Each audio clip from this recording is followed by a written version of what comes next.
Okay, magandang gabi po sa ating lahat mga kagrasa, no?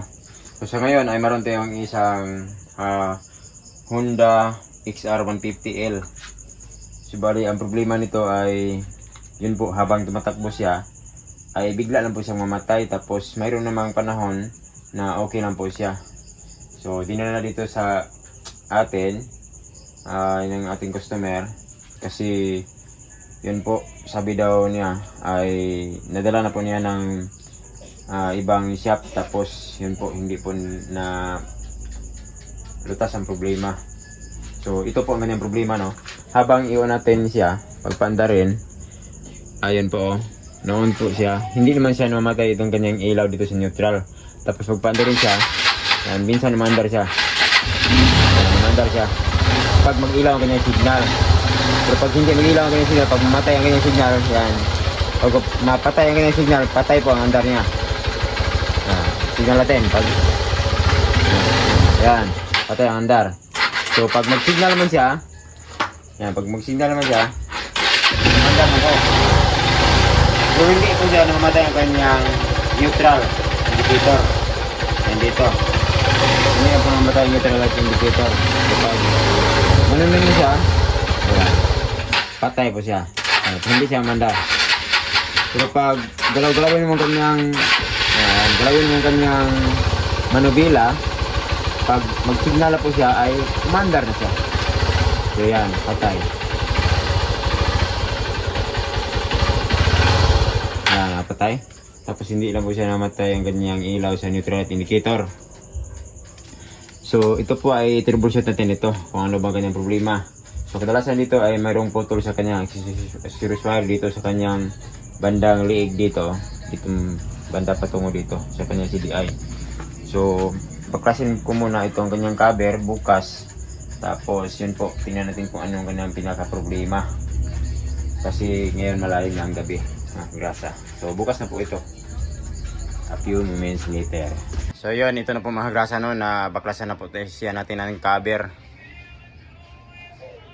So bali sa ngayon ay yun man natin kung ano po kanyang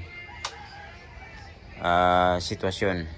Yan, pag galaw-galawin natin dito, yan, mag-signal po siya minsan. Pag galaw-galawin natin ang kanyang manubila, yan, focus natin, yan, hindi na po siya nagsisignal.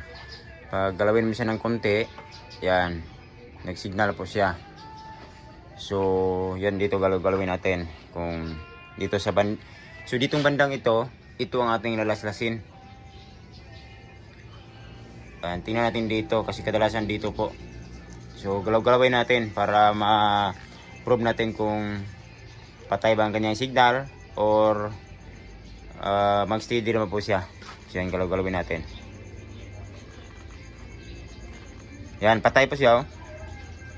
So namatay po siya habang hinahawakan ko po dito. Yan, oh, patay po ang signal natin. Galawin natin siya ng konti.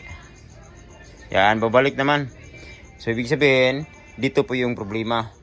So laslasin natin dito mga grasa kasi nandito po ang kanyang naputol yung pinaka-connection dito, yung accessories wire, yung patungo sa ating, yung galing po sa ating susian patungo sa ating mga supply dito, patungo sa flasher ng signal, patungo dito sa fuse na to.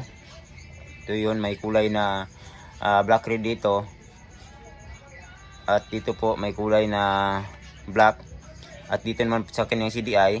Kaya po mag-cut off ang kanyang kuryente kasi yung pinaka-supply niya, yung kanyang accessories wire, ito yung black na mayroong lining na red, ay dumadaan yan dito galing sa ating susian. So pag galaw-galaw ng manubila habang magmaniho tayo, ay yun po, bigla siyang mamamatay. So yan, galawin natin ng konti. Yan, buhay po siya. So pag galawin natin ng konti yan, balik naman sa patay. So baka yun po, pagtakbo ay minsan mamatay siya. So delikado kung mabundol tayo sa daan o madisgrasya po tayo.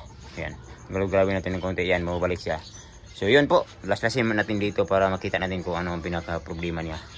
So ito na po yun, laslasin na po natin dito para makita natin ang wire kung ano bang naputol dito.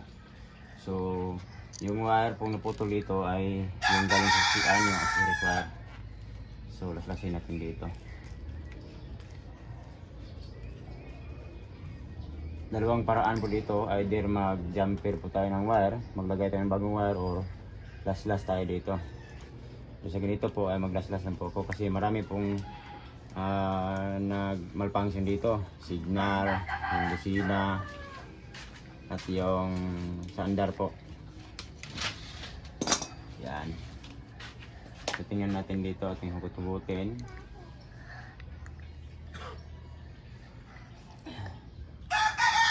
So tingnan natin dito ang wire ko.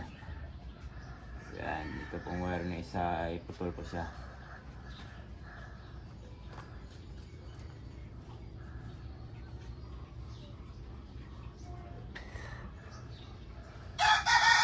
Ito ang blackwood wire. Ayan.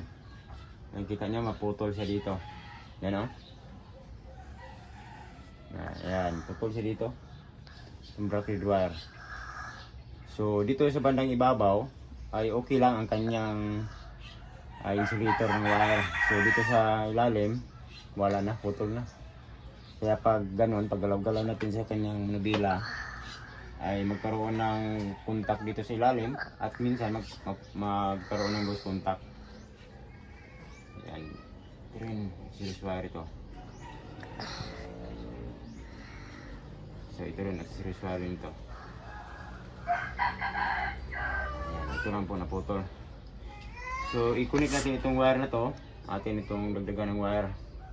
Tapos i-connect natin dito, tingnan natin kung okay na ba po siya. Ayan. Atin itong idugtong.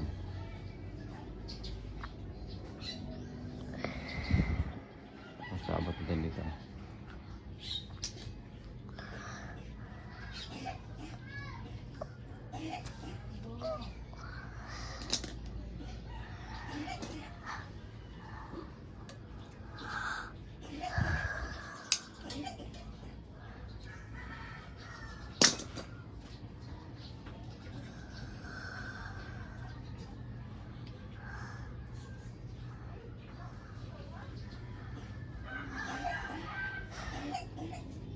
Electrical tape natin.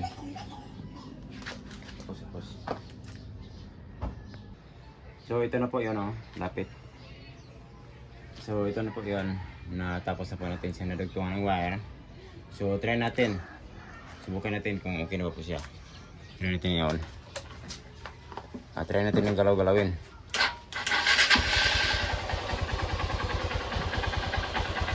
Try natin ng galaw-galawin. So off natin ang susi. Tingnan natin kung mapatay pa ba siya ang kanyang signal. Galaw-galawin natin. So yan po, ay stable na po siya. So hindi na po siya na patay ang kanyang signal, no? So dito mayroon pa rin isang wire na kung galaw-galawin natin dito yung kanyang sa neutral. Yan o, patay po siya. Pero hindi na po siya mamatay ang kanyang signal. So dito, tingnan natin dito sa bandang harapan.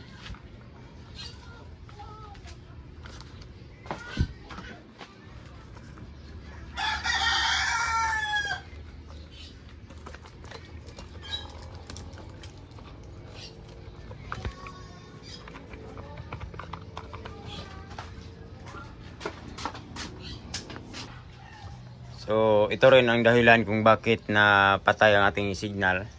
Minsan dito, ang ating neutral light indicator dito, minsan napapatay din siya pag ginagalaw natin itong wire na to. Kasi naputol po yung pinaka-connection ng kanyang neutral light indicator. Itong yung sky blue na itong color ito.